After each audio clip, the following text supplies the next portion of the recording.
Hi everyone. So welcome to the next session of Corporate Sustainability Accounting Lecture Series. So far you have discussed different accounting techniques, environmental management accounting techniques for several dimensions. Like you have discussed accounting for energy, accounting for climate change, accounting for carbon footprint, and then we discussed accounting for materials.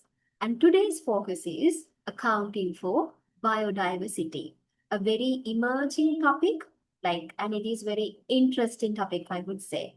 So going forward, so if I just let you know where do we stand right now, as I discussed in the earlier session as well, we have covered module 1 and still we are in the module number 2, accounting for environmental dimension. So coming under this environmental dimension, we are discussing several things. Today's focus is on biodiversity. Right, so these are the learning outcomes of this lesson. Explain different components of biodiversity and more especially discussing the disclosure requirements of this biodiversity. That is especially in terms of GRI standards, and we have another standard coming, framework coming for these disclosure requirements. Right, so focus is accounting for biodiversity.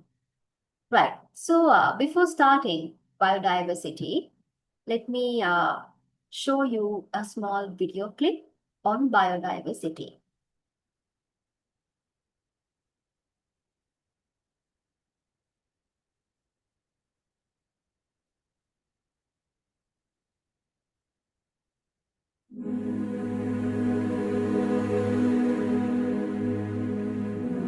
Biodiversity is a term that represents the total variety of all life on Earth.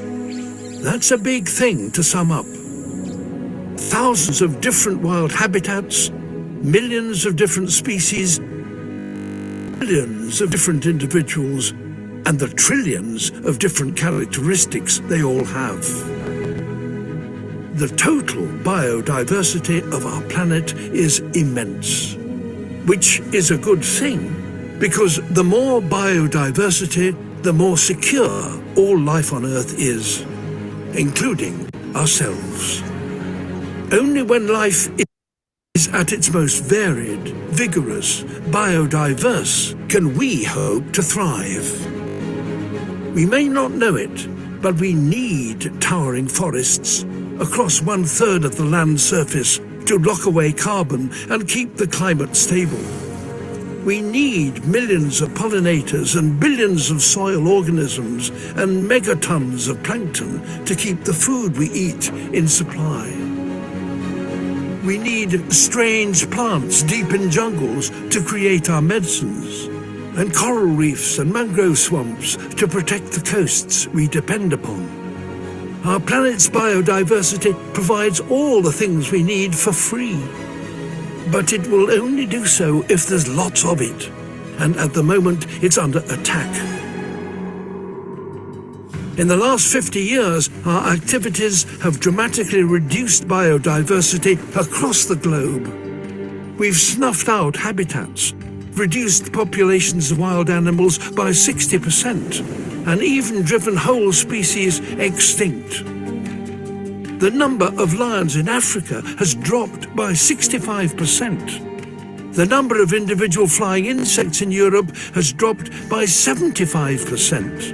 The number of bluefin tuna in the Pacific has dropped by 95%. Biodiversity is dropping everywhere and fast.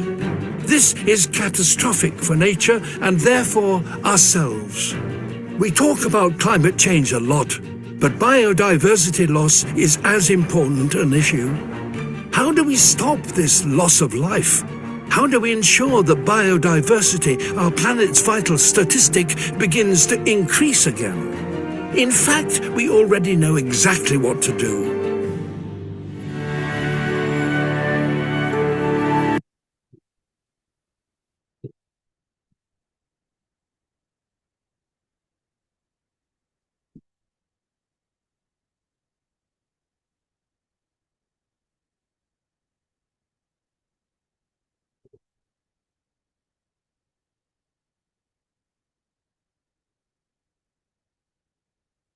All right, so that is about biodiversity and then biodiversity loss.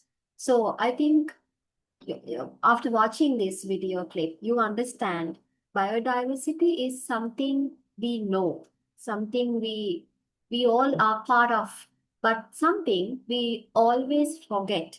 Now, if we take climate change and all, these problems are like visible and we like it is still not 100% awareness increased, but we know something like this. Climate change has become an issue. But when it comes to biodiversity loss, it is something we do not care or we do not understand or we do not realize at the moment. So that is why biodiversity and biodiversity loss has become very important and has become very emerging issues, worldwide issues in this context. So that is why there are different GRI standards coming. There were GRI standards for biodiversity, and there is a new standard, updated standard. And also, if we take sustainability accounting standards like S1 and S2, most probably the next sustainability standards would be on biodiversity as well. So that is how important this biodiversity loss is. So as students who are learning corporate sustainability accounting, you need to have a good understanding about what is this biodiversity, why is it important, and how to protect it, how to, as organizations, how to record it, how to report on these things. That those are very important. Right. So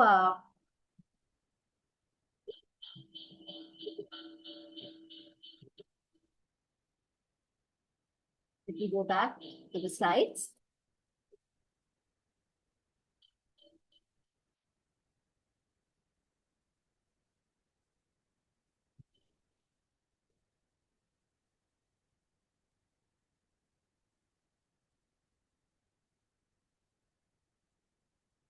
Right. So as you can see, what is this biodiversity? Biodiversity, as you can see, give me a second. I think I'm having a bit of a technical issue here.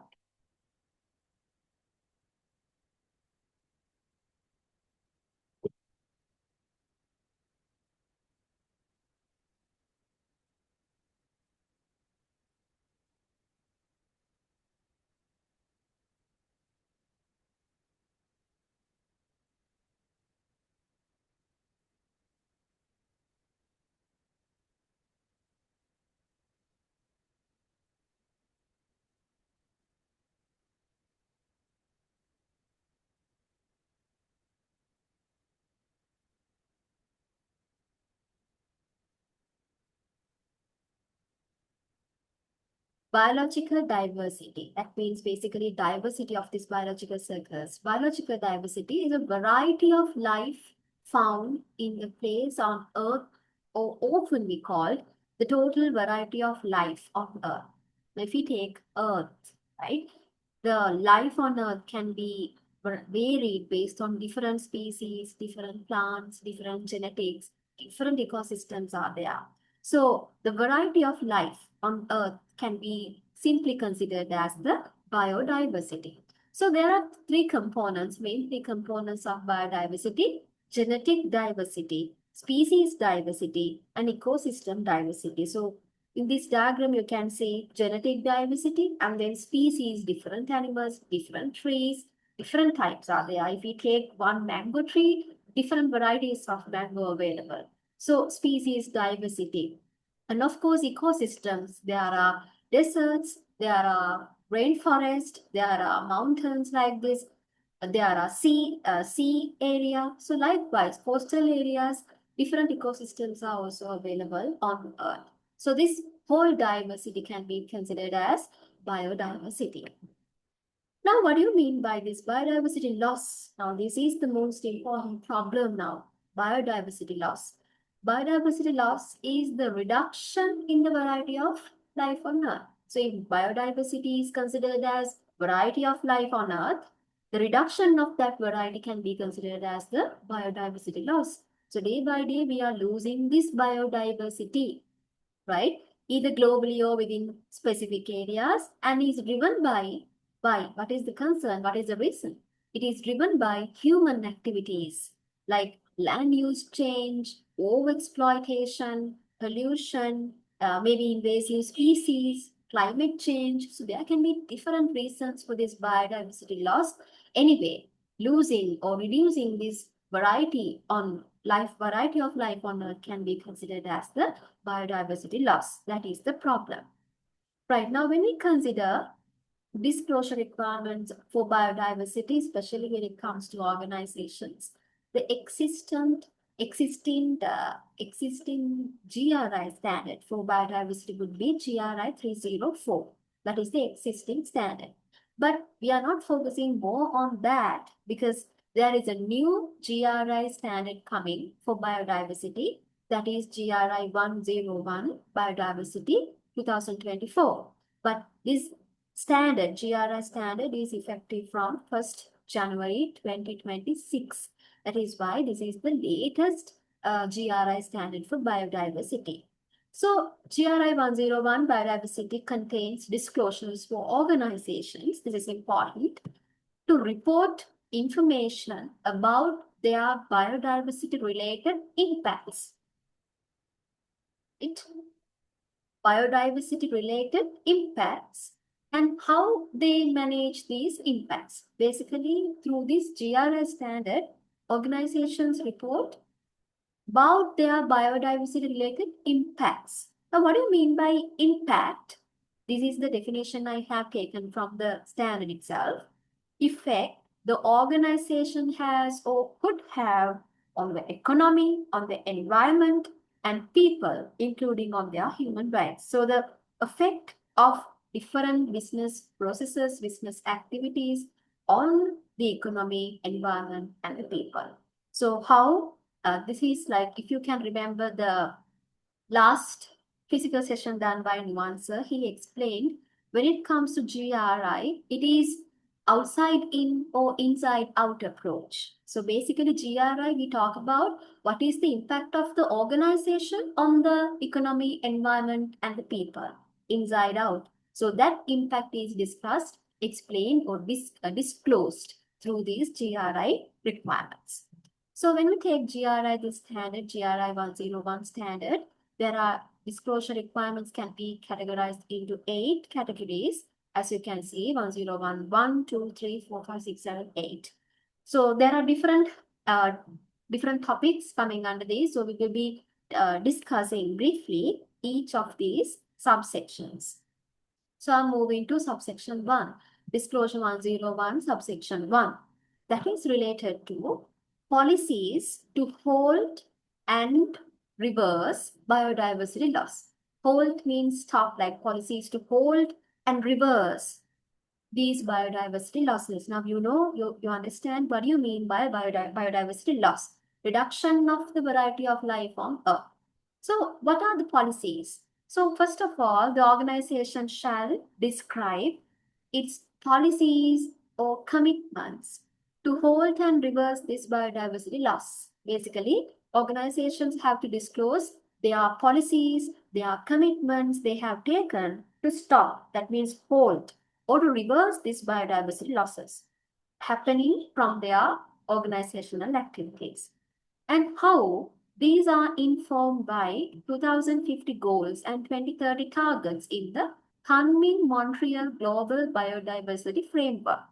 That's the specific framework, how these targets and goals are aligned with this framework. So I will explain what is this framework later, and then report the extent to which these policies and commitments apply to the organization's activities and to its business relationships. Now, after the organization disclose what are their policies, what are their commitments, the extent of the applicability. Sometimes these policies and commitments are related to one particular country. Let's say the organization is having different branches in different countries. So some commitments, some policies are related to one particular jurisdiction, one particular country, or one particular business. Let's say the organization is a diversified portfolio, having a diversified portfolio, in plantation, banking, and then manufacturing and all. So some policies and targets can be focused on plantation. Some are related to manufacturing. Likewise, the extent to which these policies and commitments are applicable to their different business activities, organizations, activities, and business relationships. So you need to explain that extent as well. So some policies or commitments can be applicable to the whole organization. And report the goals and targets to halt and reverse biodiversity losses, whether they are informed by scientific consensus. What is the base here? And indicators used to evaluate the progress. So if you have formed these policies and commitments using a scientific consensus, then that needs to be disclosed in the under this disclosure requirement. So what is this now? If you can remember, what is this framework, Kunming-Montreal Global Biodiversity Framework? It is hereafter we identify it as Global Biodiversity Framework, lays out it 2050 vision of the world. So they have a vision to be achieved in 2050, living in harmony with nature. That is their main vision, where biodiversity is valued, conserved, restored, and wisely used, maintaining ecosystem services, sustaining a healthy planet, and delivering benefits essential for all people. Basically, this is a framework with this 2050 vision of a global living in harmony with nature. So this global biodiversity framework tries, or their focus is to reduce or reverse the drivers of biodiversity loss. That is the most important part.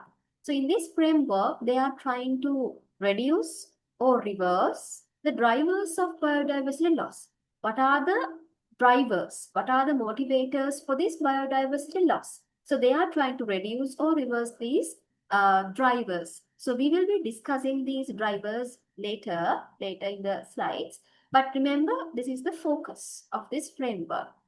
Basically, they are trying to reduce the threats to biodiversity and then meeting people's need through sustainable use and benefit sharing, and providing tools and solutions for implementing and integrating practices that conserve and sustainably use biodiversity. So these are their three important activities carried out through the framework, but overall, their focus is to reduce or reverse the drivers of biodiversity loss. Right now, we were talking about different policies and commitments under this disclosure requirement. So what are these policies and commitments? So a policy to source, well, this is an example, a policy to source from suppliers that take appropriate measures to prevent exporting species that are alien and invasive to the buying country.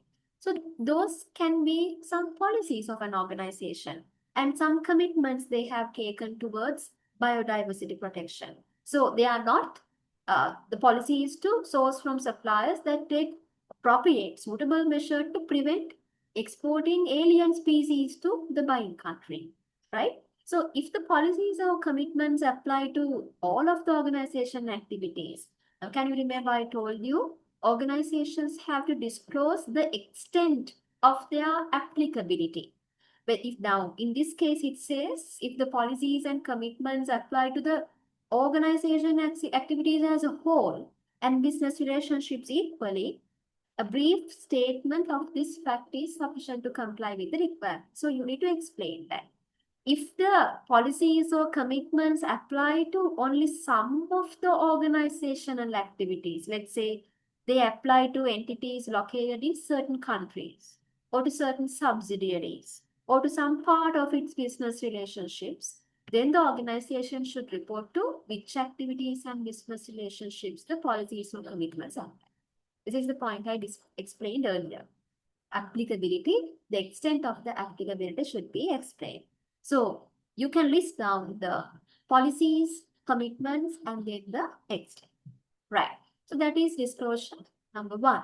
And then disclosure 101, subsection 2. That is related to management of biodiversity loss, the biodiversity impacts, management of biodiversity impacts.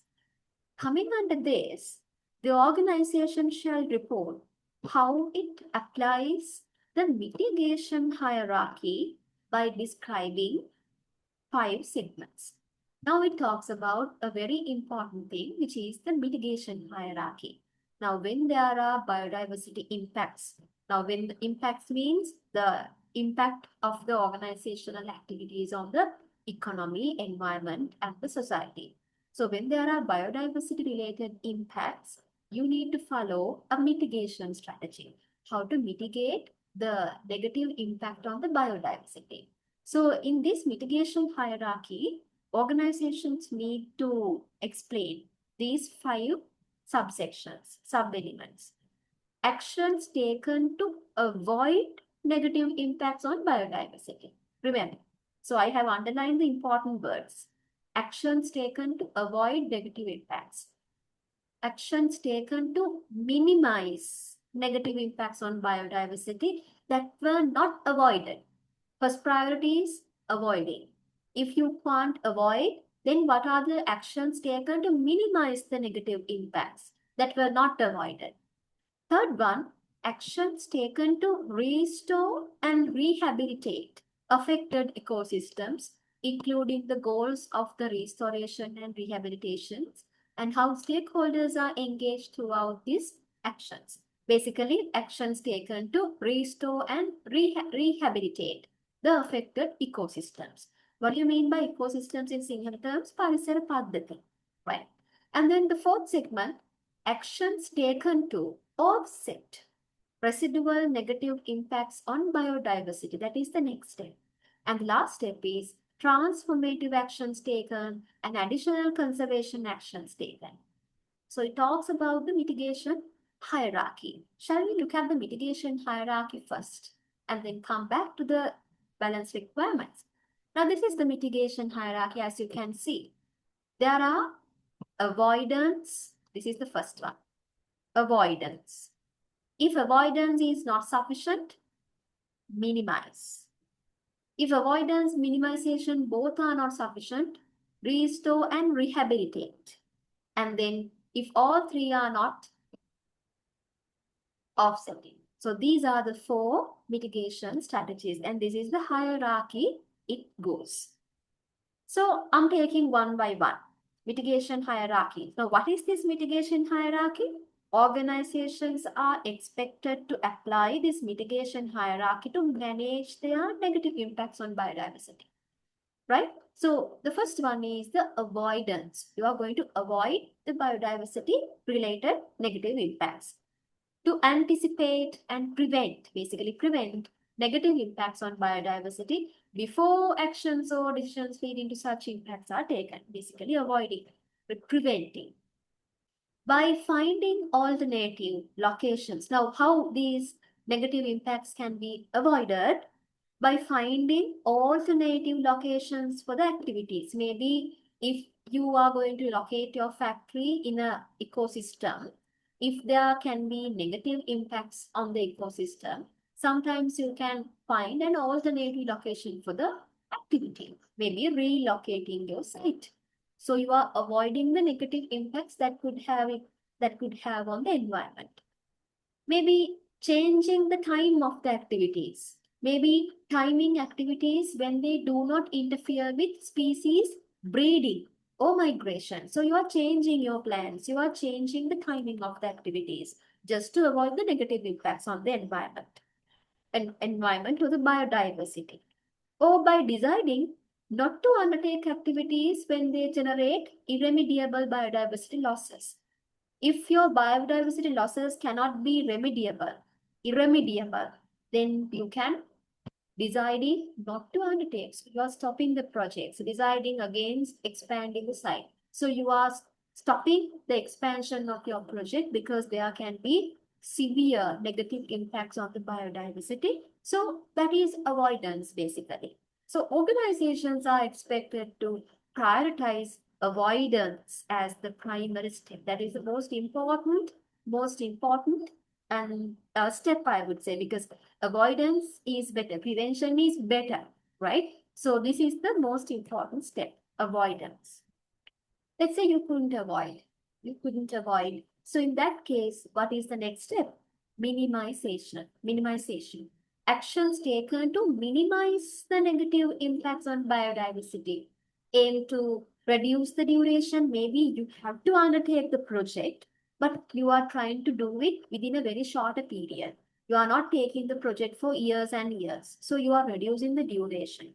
You are reducing the intensity. The extent of the impacts that cannot be completely avoided. So if you can't avoid it 100%, you can minimize the impact. So, preventing the spread of invasive alien species, designing ecological corridors to minimize the ecosystem fragmentation, locating sites to areas that are less sensitive to organizations' activities. Likewise, you are minimizing the negative impact, right? So you couldn't avoid, let's say you couldn't avoid 100%, and you couldn't minimize it as well. It is, or you started minimizing it, but that's not 100% done. Now what happens? What is the next steps of the mitigation strategy? Restoration and rehabilitation. Next step. Actions taken to restore or rehabilitate the ecosystems that are affected by the organization's activities. Now, already that negative impact has happened. Already that is their negative impact is there on the biodiversity. Now what? Now what is the step? Restoration means what? Restoration means the process of assisting the recovery of an ecosystem. Now we are going to recover the damaged ecosystem that has been degraded, damaged, or destroyed. So you are going to restore the environment, ecosystem.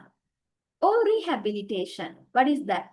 It is the process of stabilizing the terrain, ensuring public safety, enhancing aesthetics, and restoring the land to a purpose deemed useful within the regional context. So both restoration and rehabilitation can be done under the third mitigation strategy. Now, basically, by doing both these restoration and rehabilitation, they aim to return the environment to its original state or to state where it has a healthy and functioning ecosystem. So you are trying to not to avoid actually, you are trying to fully reclaim the negative impacts you have done on the ecosystem. So that is how restoration and rehabilitation is done. You are trying to get the ecosystem back to their original state or to a state where it is in a healthy and a functioning ecosystem. So you are going to recover from these degraded, damaged, or destroyed ecosystems. You are going to recover, right? Recover the bad impact you have done through restoration and rehabilitation. Fourth one, offsetting. That is another strategy.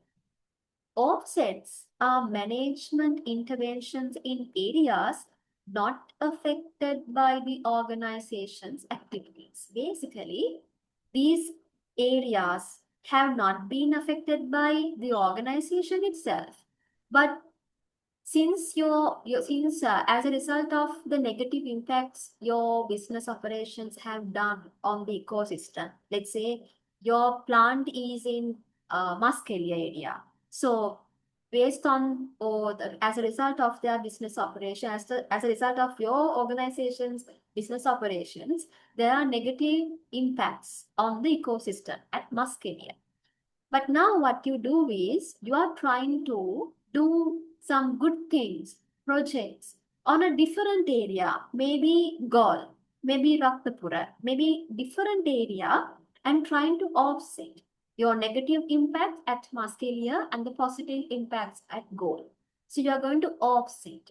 These can include the restoration and rehabilitation of degraded ecosystems, or actions taken to halt and reverse biodiversity losses. You are trying to do some good things in different other areas, but those areas you don't have done any negative impacts there. But you are trying to do a positive impact. You are going to do a positive thing there. But you are going to offset those positives with the negative impacts you have done on your area, your particular area. So you are going to offset these positives and negatives. That is offsetting. So those are the mitigation strategies, mitigation hierarchy. So coming back to the disclosure requirements, that's how. Now you have kind of idea about it. You have to explain what are the actions you have done for avoiding. What are the actions taken to minimize? What are the actions taken to restore and rehabilitate? What are the actions you have taken to offset? And then additionally, transformative actions or additional conservation actions you have taken. So this is you need to disclose. And then part B, with reference to 1012, that is 1012, A3. A3, that is basically restoration and rehabilitation. Report for each site with the most significant impacts on biodiversity. What should be recorded? The size in hectares of the area under restoration or rehabilitation. So you need to mention the size in hectares, restored or rehabilitated areas. The size in hectares of the areas restored or rehabilitated, already done, or under restoration and rehabilitation. So you need to separately mention the size in hectares. And then with reference to 1012A4, that is A4 means offsetting, right? Related to offsetting. Report for each offset. What are the goals? What are the geographical locations, Muskelia and Gaul? Whether and how principles of good offset practices are met, whether and how the offset is certified or verified by a third party. So definitely when you are doing these kind of strategies like offsetting, definitely a third party, a responsible verifying certification party or a third party should be there. So how you have done this offsetting. Basically, you need to give details. And then list which of its sites with the most significant impacts on biodiversity have a biodiversity management plan. What are the sites having a biodiversity management plan? And explain why the other sites do not have a management plan. So it talks about a biodiversity management plan. What do you mean by that? Biodiversity management plan. So I have given you those details in the slide itself. A biodiversity management plan describes how the actions to manage biodiversity impacts are implemented within a particular site. Other actions you have taken to manage this biodiversity. It includes monitoring, it includes a monitoring plan, a time schedule for your plan, what are the milestones in your plan, and the targets. The plans to manage biodiversity impacts may be integrated into broader site environmental management plans as well. Anyway, a plan should be there how to manage the biodiversity. So if you have a plan as such, you need to mention that. If you do not have, you need to explain why you do not have a biodiversity management plan as well. And then describe how it enhances synergies, how you enhance synergies and reduce the trade-offs between actions taken to manage its biodiversity and climate change impacts. We'll look at that as well. So we'll first look at what are synergies and what are trade-offs. Now, what do you mean by synergies? Synergies includes actions taken to protect biodiversity that contribute to climate change mitigation and adaptation. Now, sometimes you are taking some actions to protect the biodiversity. On the other hand, those actions are contributing to your climate change mitigation and adaptation activities as well. So it's a synergy, right? So planting mangroves can protect biodiversity by increasing the wildlife population and contributing to wildlife population and contributing to climate change mitigation and adaptation by capturing and storing carbon and controlling floods. So basically, you were trying to protect the biodiversity, but at the same time, it has a positive impact on climate change protection as well. So those are synergies. So you need to explain, you need to disclose how these synergies are there, what are the synergies, and how you enhance these synergies. Sometimes, on the other hand, you might have trade-offs. What do you mean by trade-offs? Trade-offs include climate change mitigation or adaptation actions that result in biodiversity loss, you have done some activities for climate change mitigation and adaptation, but that has led to biodiversity loss that is negative. What are the examples? Foresting an area with native species may contribute to climate change mitigation and adaptation. How? By absorbing greenhouse gases and controlling erosion. So that is there. So you have done this foresting activity just for climate change, adaptation and mitigation. However, it may also result in the loss of biodiversity and ecosystem services that flow from the affected ecosystems. When you plant these non-native species can harm the existing ecosystem, right? Those are not native species, non-native. So you have taken plants from the outside ecosystem and you have done in the forest. So those things are good. Anyway, those are trees, those are species. So that will reduce the climate change impact. That will help the mitigation and adaptation of climate change. But on the other hand, it's not good. It's not good for the biodiversity. That will harm the existing ecosystem with these non-native species. So likewise, there can be trade-offs as such. So both of these, you need to explain how it enhances synergies and how you reduce trade-offs. And then the last one, describe how it ensures that the actions taken to manage its impacts on biodiversity, avoid and minimize negative impacts, and maximize positive impacts for stakeholders. So you can't forget about the stakeholders. Now, when you talk about the biodiversity, humans are part of it. Interested parties can be there. Their livelihood, their day-to-day activities can be affected with your organizational activities. So how you deal with these stakeholders, how to minimize their negative impacts, how to maximize the positive impacts. Likewise, you need to explain with regards to the stakeholders as well. Right. So that is about disclosure 101, subsection 2. Moving on to subsection 3, that is disclosure 1013, access and benefit sharing. Access and benefit sharing. What is this? The organization shall describe the process to ensure compliance with access and benefit sharing regulations and measures, and describe voluntary actions taken to advance access and benefit sharing that are additional to legal obligations. Now, first of all, we'll look at what are these access and benefit sharing measures. So how the organization complies with the access and benefit sharing regulations and measures regarding access to genetic resources and associated traditional knowledge held by indigenous people and local communities. So there can be indigenous people, Deshiya, right? I hope you know indigenous people and local communities in different areas, in different ecosystems. So when you try to access the genetic resources and then their associated traditional knowledge held by these communities, you need to be careful.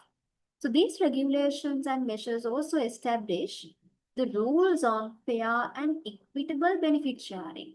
If you are taking a benefit from these resources and these ecosystems, there should be rules for fair and equitable benefit sharing. Both parties should be benefited, arising from the utilization of genetic resources and associated traditional knowledge. This disclosure is relevant for organizations. Now, for which organization this disclosure is relevant? That use genetic resources, maybe to conduct research and development on the genetic or biochemical composition of resources, including through the application of biotechnology. So such organizations, they are closely working with these indigenous people and local communities, and they are trying to access the genetic resources and their traditional knowledge. When you are trying to acquire these resources and the knowledge, that there should be rules for fair and equitable benefit sharing. So it also applies to organizations that use traditional knowledge associated with genetic resources as well. So these organizations are active in cosmetics, mainly in cosmetics, pharmaceutical companies and agriculture companies. Those are important. So those are the related organizations for this access and benefit share, right? And then the next one, 101 subsection 4, identification of biodiversity impacts. What is that? Explain how the organization shall explain how it has determined which of its sites and which products and services in its supply chain have the most significant actual and potential impacts on the biodiversity. How are you going to determine? That is the disclosure. How the organization is going to determine which sites or which products and services in your supply chain have the most significant actual or potential impacts on the biodiversity. So how are you going to determine? That is the disclosure. How are you going to determine? So first of all, what do you mean by sites? Now it says which of its sites. The sites includes sites owned, leased, or managed by the organization and locations where it conducts its activities. Examples are mine site owned by an organization, fishing grounds where an organization operates, and also future operations have been announced but not yet started. Those are also your sites, as well as those no longer active. Sometimes you have used it before, but now no longer you are using it. Still, those are your sites. So you need to understand which sites or which products and services will have the most significant negative impact or impacts on the biodiversity. How are you going to determine it? So organizations should describe the methods used and the assumptions made to determine which of its sites and which products and services have the significant impact on the biodiversity. So it is up to the organization. Obviously, when you are deciding, when you are determining what are the sites, what are the products and services, we can't exactly say the thresholds.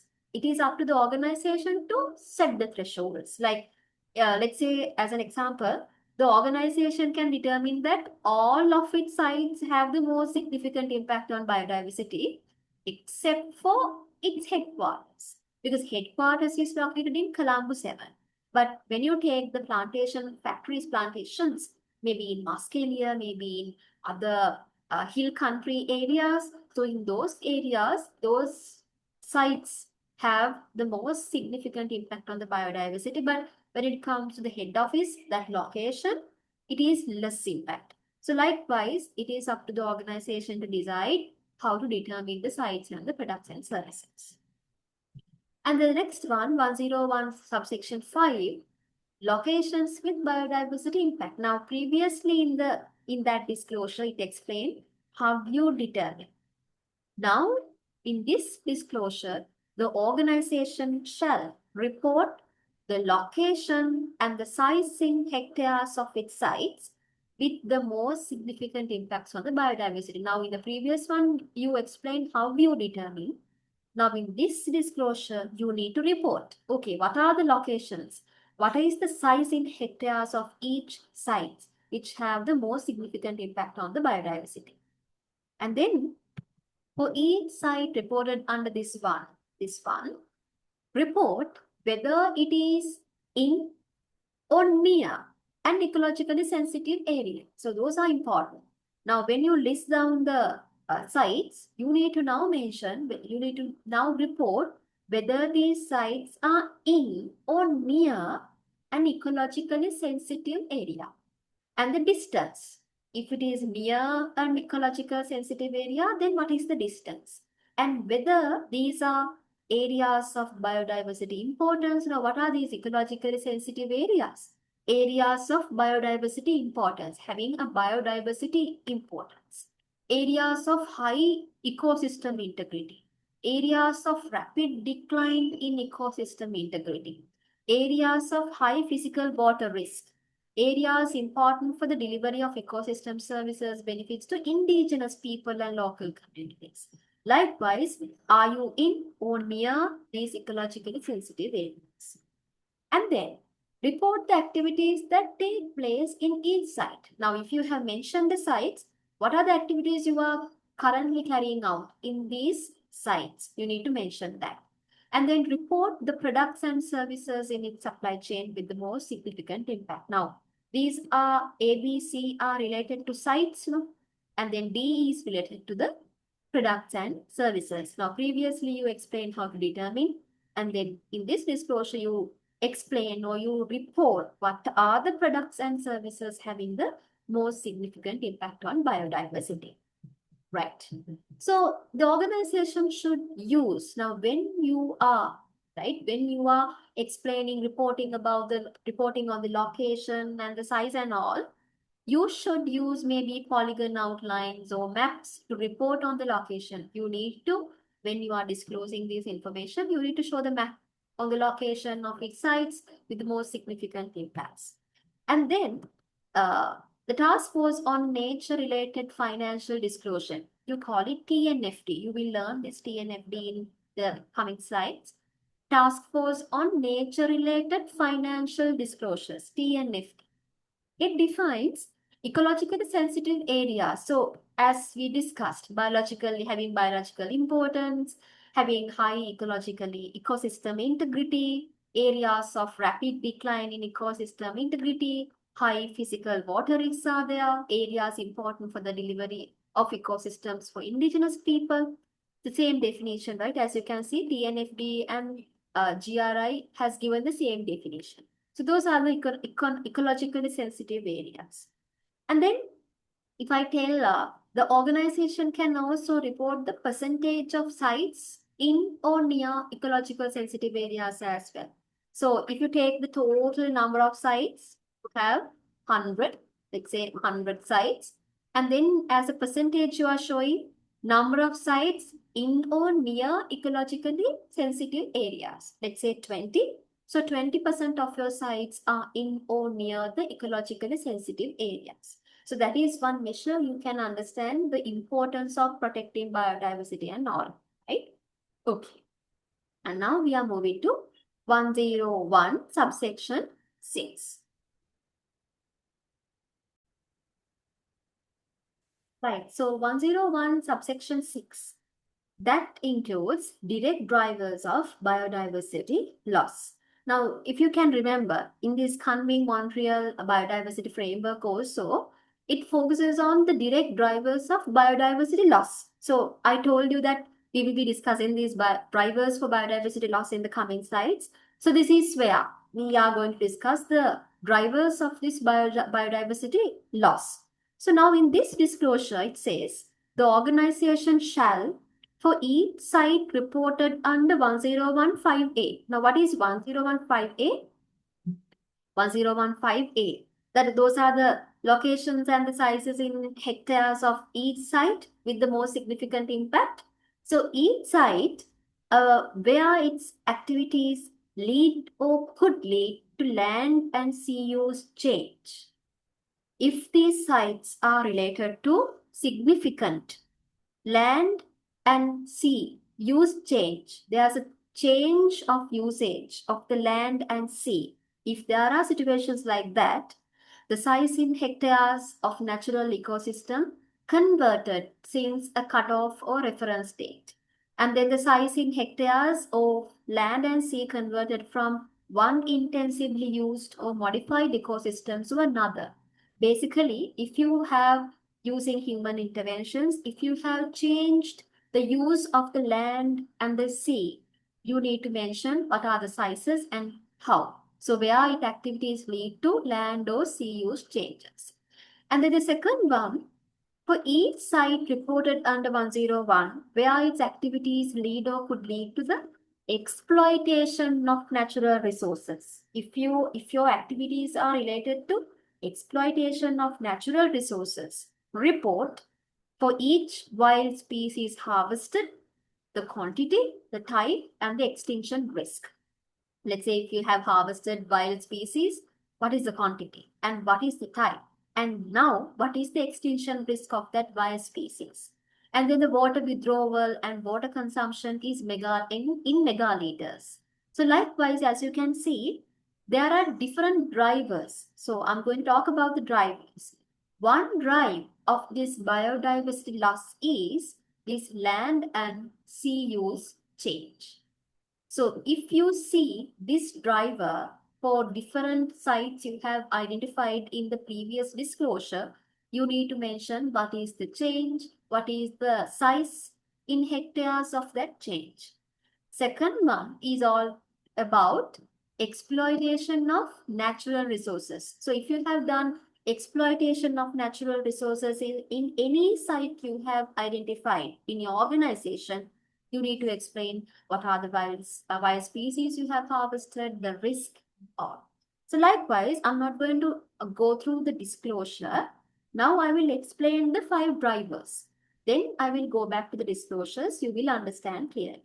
So as you can see, land and sea use change can be considered as one of the drivers of biodiversity loss. So because of this change in the use of land and sea, biodiversity loss can happen.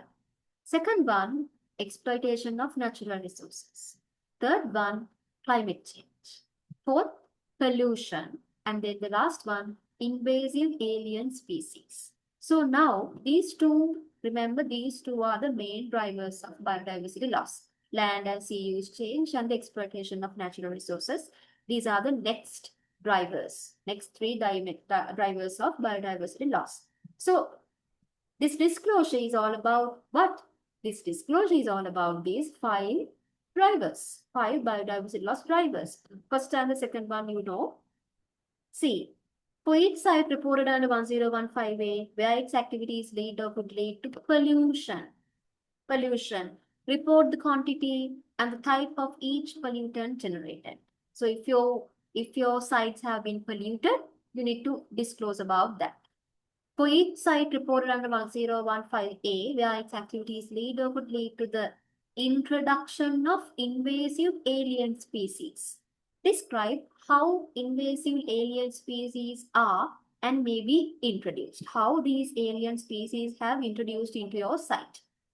For each product and service in its supply chain, report under 1015D, report the information required under these disclosure requirements with a breakdown by the country and jurisdictions. You need to explain these country-wise, jurisdiction-wise, and likewise. Now, before explaining, we'll see in detail what are these biodiversity drivers, what are these 5 drivers. So I have taken land and sea use change, exploitation of natural resources, climate change, pollution, and invasive alien species. Now we'll look at some examples for land and sea use change. Land and sea use change refer to how humans use and manage land and sea escapes, which may lead to the change in the land and sea cover. As an example, construction of a hydropower dam in a river that can be taken as a human use, human intervention. And because of this construction of the hydropower dam, this land area has changed. And then now the drainage of a wetland for urban settlements. And then conversion of natural, intensively used or other modified ecosystems to another ecosystem. So basically, as a result of these human interventions, there can be changes to this land and sea that can lead to biodiversity losses. Exploitation of natural resources, the second driver. Exploitation of natural resources encompasses the harvest of wild organisms. It can be animals, it can be fungi, plant species, and the exploitation of water. So exploitation of wild species can lead to their extinction. Some of the most exploited species include marine fish and then trees. Different trees are there. So exploitation is another driver for biodiversity loss. Climate change. Climate change is a direct driver as it alters species distribution, functioning, and interactions. So it leads to changes in the temperature, the global temperature, and weather patterns, of course, in turn can affect the species, maybe reducing habitats and food supply, altering migration patterns and breeding seasons. So climate change, it affects the climate change, it affects the temperature and then the weather patterns and all. Because of those reasons, there can have an impact on the biodiversity, like this, affecting the breeding seasons, affecting their migration patterns, and sea levels rise, and ocean acidification also negatively affect the marine organism, right? It affects the marine organism that is coming under biodiversity. It affects because of the climate change. And then the pollution. So of course, pollution, it can be air, water, soil polluters include substances. Sometimes it can be heavy materials, pesticides, and other pollutants such as light, even noise, vibrations, heat. So because of these reasons, biodiversity loss can happen. And the last one, invasive alien species. Invasive alien species can be animals, plants. It can be not only animals, animals, plants, and other organisms that are introduced accidentally or deliberately by humans. Remember? That's why they are considered as alien species. Humans to an area outside of their natural geographical range and cause negative impacts on the local biodiversity. Now, when you deliberately introduce a plant or an animal to a very unknown ecosystem, what will happen? Sometimes that animal can harm the whole ecosystem after breeding. So that is how we call them invasive alien species, not environmental friendly. Sometimes it can be not only animals, it can be a plant as well. So those are alien species. So I would like to show you some.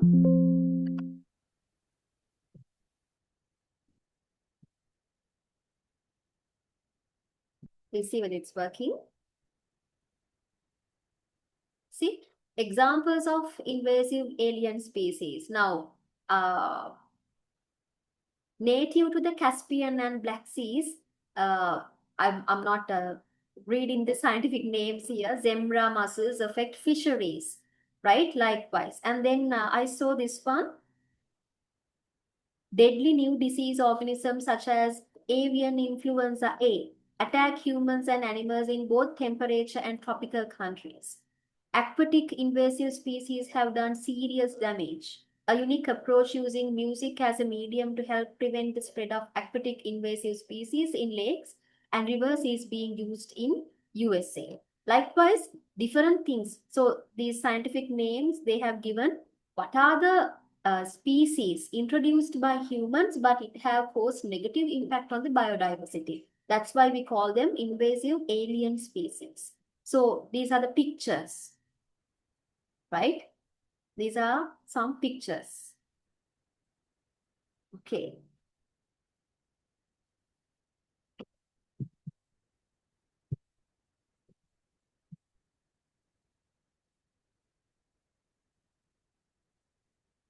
Right.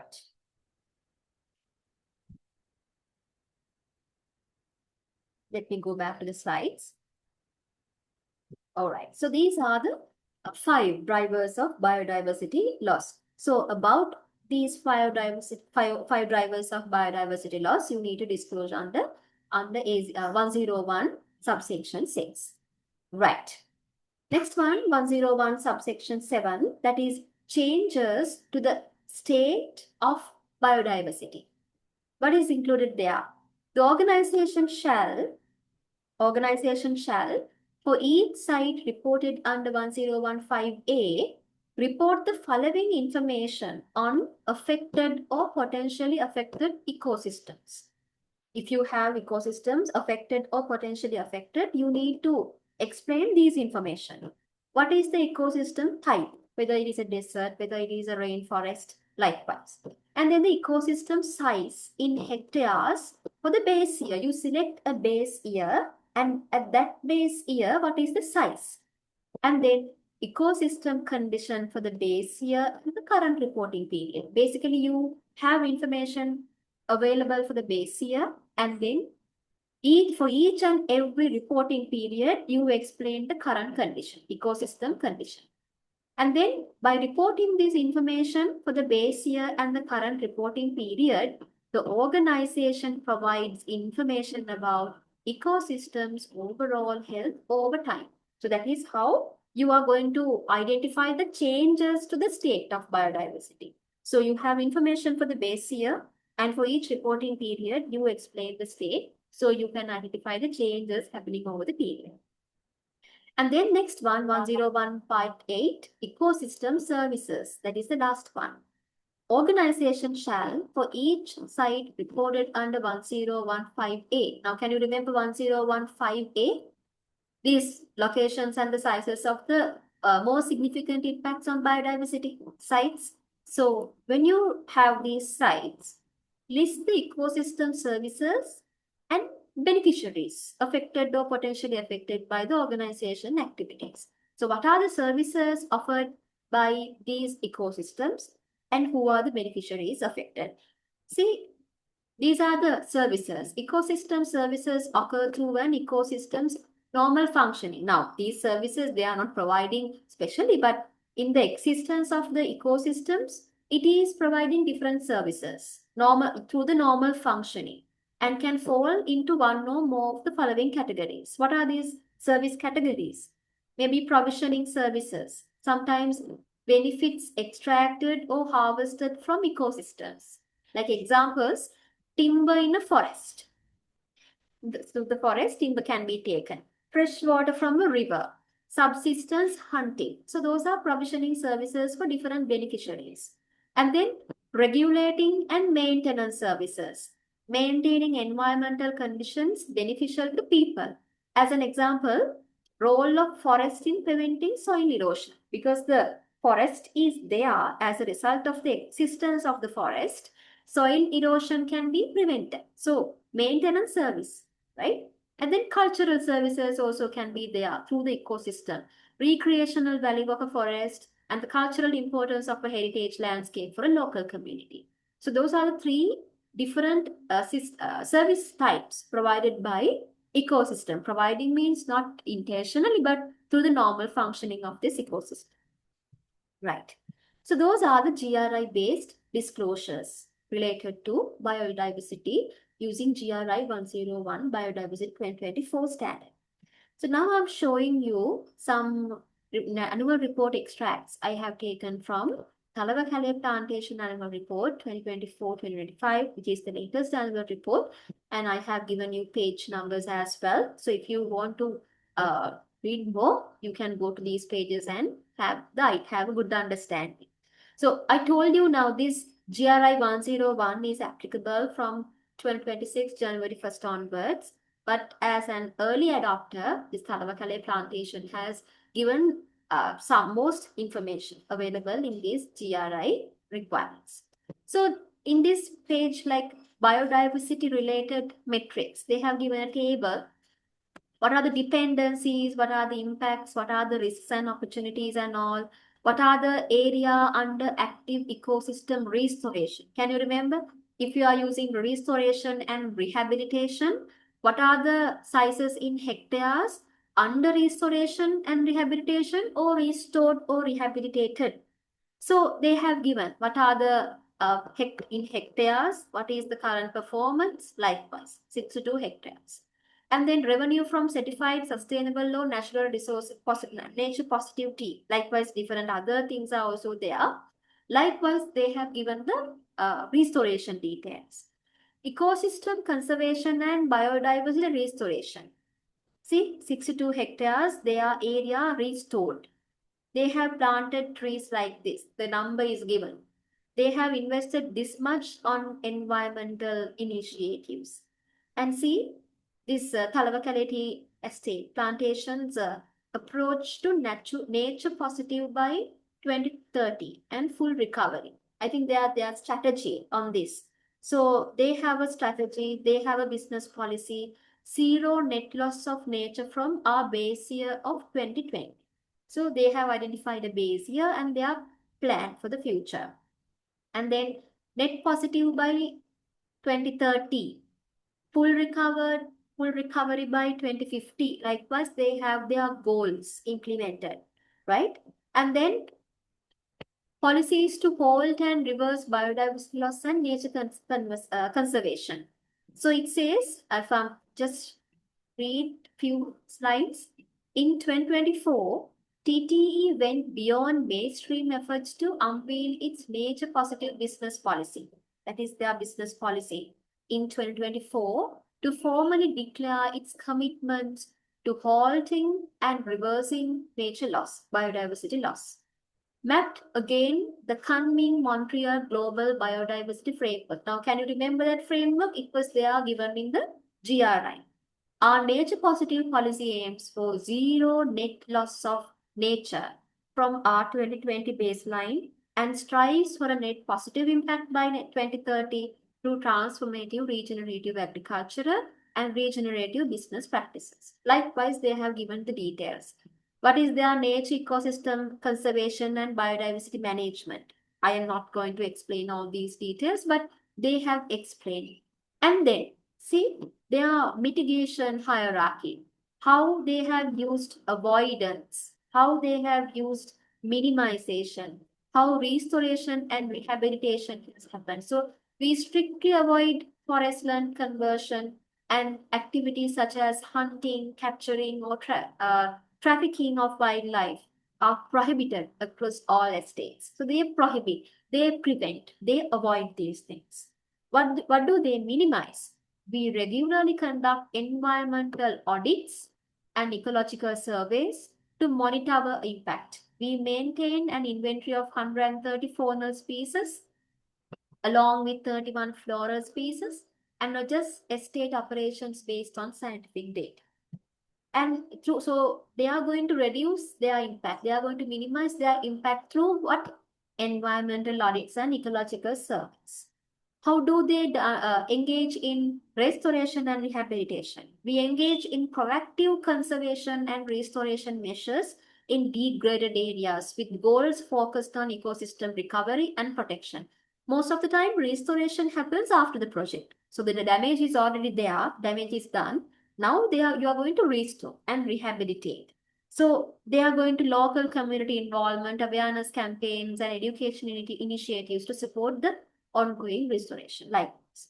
And then access to biodiversity resources and fair distribution of benefits. Can you remember when there are indigenous people and local communities, we have to have rules for equitable and fair distribution of benefits.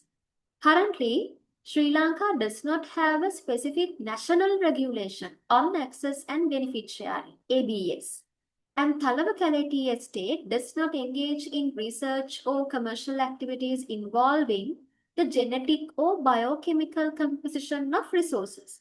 Now, I told you, especially when it comes to cosmetics, pharmaceutical companies, they are engaged in research activities for these genetic resources and technological understandings. But here, it claims this company does not involve in those activities. However, in the spirit of fair and equitable benefit sharing, TTE has implemented voluntary measures to support the community well-being and biodiversity protection. Estate communities are permitted to collect firewood, so benefits should be shared. That's why I told you. So estate communities, people who are living in the estate, are permitted to collect firewood and non-timber forest products from our estate areas. People are allowed to come and collect the firewoods and non-timber forest products in regulated and environmentally responsible manner. Additionally, our biodiversity restoration projects include reforestation, habitat conservation, and ecological buffer zone management have created employment opportunities. See, the benefits are there for the local communities as well. The organization is giving employment opportunities for local residents, especially in tree planting and land rehabilitation. These actions not only contribute to conservation but also enhance local livelihoods as well. And then locations with biodiversity impact. So as we discussed, these locations should be explained now. See, according to the Rainforest Alliance standard, we have identified that approximately 15% of our operational sites are near in or near ecological sensitive areas. Now, can you remember the calculation of this ratio? Out of the total sites you have, sites in or near the ecological sensitive areas as a percentage, 15% of the sites near or in the ecological sensitive areas. These areas include zones of biodiversity importance, high ecosystem integrity. So they are explaining what are these ecological sensitive areas. So this identification helps guide our biodiversity risk assessment and informs conservation efforts across our operations. So they have marked like this. See, these high risk areas, ecologically sensitive areas. So this is how they have mentioned. And then they are talking about direct drivers of biodiversity and ecosystem losses. So we have discussed 5 drivers of biodiversity loss. So they have explained different types with uh, different species, different names given. Likewise, they are talking about their drivers as well. And then actions taken to avoid, minimize the negative impact. They have given evidences as well, what they have done to avoid and minimize the negative impact on biodiversity. Right, so that is about GRI standard. And then moving to the TNFD disclosures. Now, this is something uh, apart from the GRI standards, when it comes to biodiversity, these TNFD disclosures are also there in order to be complied with the organizations. So what do you mean by this TNFD? Task Force on Nature-Related Financial Disclosures.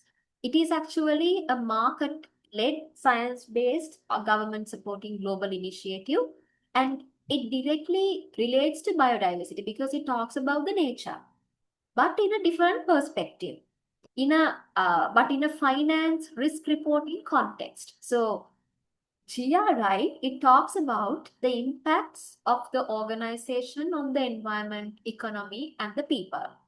But here, using TNFD, it is more into risks and opportunities arriving through these different activities. What are the risks for the organization? What are the opportunities for the organization? So TNFD helps organizations to assess, manage, disclose their dependencies and impacts on nature. Sometimes organizations are dependent on the environment.